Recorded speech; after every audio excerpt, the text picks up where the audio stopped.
ಹಲವಾರು ರೀತಿಯಲ್ಲಿ ತೊಂಡೆಕಾಯಿ ಪಲ್ಯನ ಮಾಡಬಹುದು. ಈ ರೀತಿ ಒಮ್ಮೆ ಮಾಡಿ ನೋಡಿ, ತುಂಬ ಈಸಿ, ಹಾಗೆಯೇ ತುಂಬ ಟೇಸ್ಟಿಯಾಗಿ ಇನ್ನು ಕ್ವಿಕ್ಕಾಗಿ ಮಾಡ್ಬೋದು.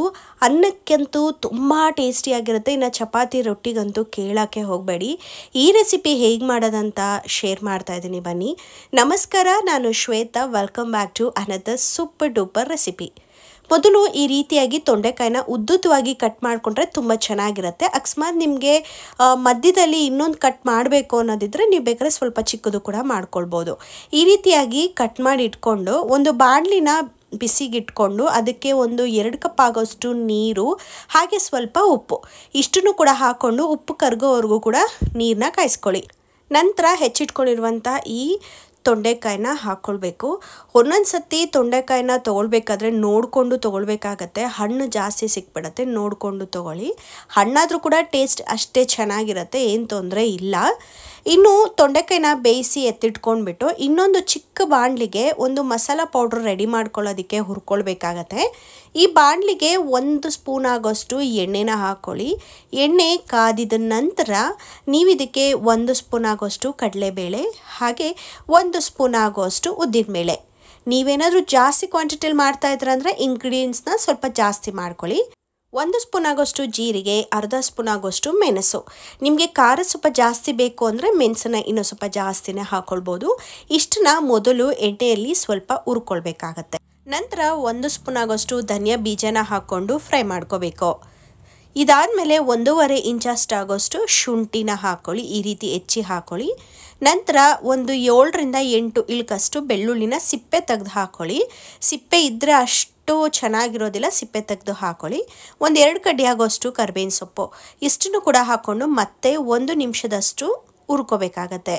ಈ ಘಮ ಬರುತ್ತೆ ನೋಡಿ, ಅಲ್ಲಿವರೆಗೂ ಹುರ್ಕೊಳ್ಳಿ. ನಂತರ 2 ಬ್ಯಾಡಗಿ ಮೆಣಸಿನ್ಕಾಯಿ, ಖಾರಕ್ಕೆ ತಕ್ಕಂತೆ ನಾನು 7 ಒಣಮೆಣಸಿನ್ಕಾಯಿನ ಹಾಕಿದ್ದೀನಿ. ಸ್ವಲ್ಪ ಚಿಕ್ಕದಿತ್ತು. ಖಾರಕ್ಕೆ ತಕ್ಕಂತೆ ನೀವು ಬೇಕಾದರೆ ಖಾರದ ಪುಡಿನೂ ಕೂಡ ಬಳಸ್ಕೋಬೋದು, ಇಲ್ಲಾಂದರೆ ಈ ರೀತಿಯಾದಂಥ ಖಾರದ ಕೆಂಪು ಮೆಣಸಿನ್ಕಾಯಿನೂ ಕೂಡ ಬಳಸ್ಕೋಬೋದು. ಇವಾಗ ಹಾಕಿರುವಂಥ ಈ ಒಣಮೆಣಸಿನ್ಕಾಯಿ ಸ್ವಲ್ಪ ಕ್ರಿಸ್ಪಿ ಆಗಬೇಕು, ಅಲ್ಲಿವರೆಗೂ ಕೂಡ ಲೋ ಫ್ಲೇಮಲ್ಲಿ ಫ್ರೈ ಮಾಡ್ಕೋಬೇಕು. ಎಲ್ಲ ಇಂಗ್ರೀಡಿಯೆಂಟ್ಸು ಕರೆಕ್ಟಾಗಿ ಫ್ರೈ ಆಗಿದೆ ಅನ್ನೋವಾಗ ಇನ್ನೇನು ಸ್ಟವ್ ಆಫ್ ಮಾಡುವಂಥ ಸಮಯದಲ್ಲಿ 2ರಿಂದ 3 ಸ್ಪೂನ್ ಆಗೋಷ್ಟು ಹಸಿ ತೆಂಗಿನ ತುರಿನ ಹಾಕ್ಕೊಂಡು ಸ್ಟವ್ನ ಆಫ್ ಮಾಡಿ ಅದೇ ಬಿಸಿಯಲ್ಲಿ ಫ್ರೈ ಮಾಡ್ಕೊಳ್ಳಿ. ನಂತರ ಇದನ್ನು ಒಂದು ಮಿಕ್ಸಿ ಜಾರಿಗೆ ಹಾಕ್ಕೊಂಡು ನೀರನ್ನ ಹಾಕ್ಕೊಳ್ದೆ ಈ ರೀತಿಯಾಗಿ ಪುಡಿಯಾಗಿ ಮಾಡ್ಕೋಬೇಕು. ಒಂಥರ ಪೌಡರ್ ಥರ ಆಗುತ್ತೆ. ನೀರನ್ನ ಹಾಕ್ಕೊಳ್ಬೇಡಿ. ಈ ರೀತಿ ಪುಡಿ ಮಾಡ್ಕೊಂಡಿದ ನಂತರ ಸೈಡಿಗೆ ಎತ್ತಿಟ್ಕೊಳ್ಳಿ. ನಂತರ ನಾವು ಪಲ್ಯ ಮಾಡುವಂಥ ಬಾಣಲಿನ ಇಟ್ಕೊಂಡು ಇದಕ್ಕೆ ಸ್ವಲ್ಪ ಎಣ್ಣೆ ಜಾಸ್ತಿ ಬೇಕಾಗತ್ತೆ. ಯಾಕಂದರೆ ಮಸಾಲ ಪುಡಿ ಹಾಕ್ತೀವಿ ನೋಡಿ, ಎಣ್ಣೆ ಸ್ವಲ್ಪ ಜಾಸ್ತಿ ಎಳ್ಕೊಳ್ಳುತ್ತೆ.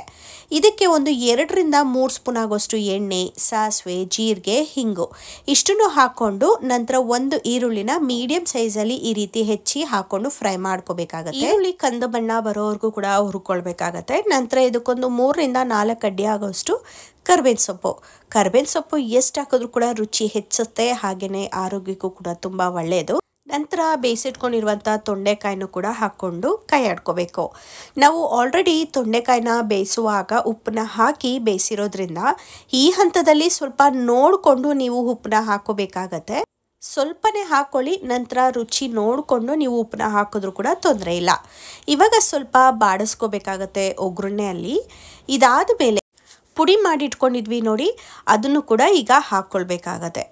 ನೀವೇನಾದರೂ ಒಣಮೆಣ್ಸಿನ್ಕಾಯಿನ ಬಳಸ್ತಾ ಇಲ್ಲ, ಖಾರದ ಪುಡಿ ಬಳಸ್ತಿದ್ದೀರಾ ಅಂದರೆ ಈ ಹಂತದಲ್ಲಿ ಅಥವಾ ರುಬ್ಬೋ ಟೈಮಲ್ಲಿ ನೀವು ಖಾರದ ಪುಡಿನ ಹಾಕ್ಕೊಳ್ಬೋದು. ಇವಾಗ ಇಲ್ಲಿ ನಾನು ಪೌಡರ್ನ ಹಾಕ್ಕೊಂಡು ಈ ರೀತಿಯಾಗಿ ಕೈ ಆಡ್ಕೋತಾ ಇದ್ದೀನಿ. ನೀವಿಲ್ಲಿ ಅಬ್ಸರ್ವ್ ಮಾಡ್ತಾ ಇರ್ಬೋದು, ಪುಡಿ ಹಾಕಿದ ತಕ್ಷಣವೇ ಈ ಬಾಣಲಿಲಿ ಹಾಕಿರುವಂಥ ಎಣ್ಣೆ ಎಲ್ಲ ಅಬ್ಸರ್ವ್ ಆಗೋಗಿರುತ್ತೆ.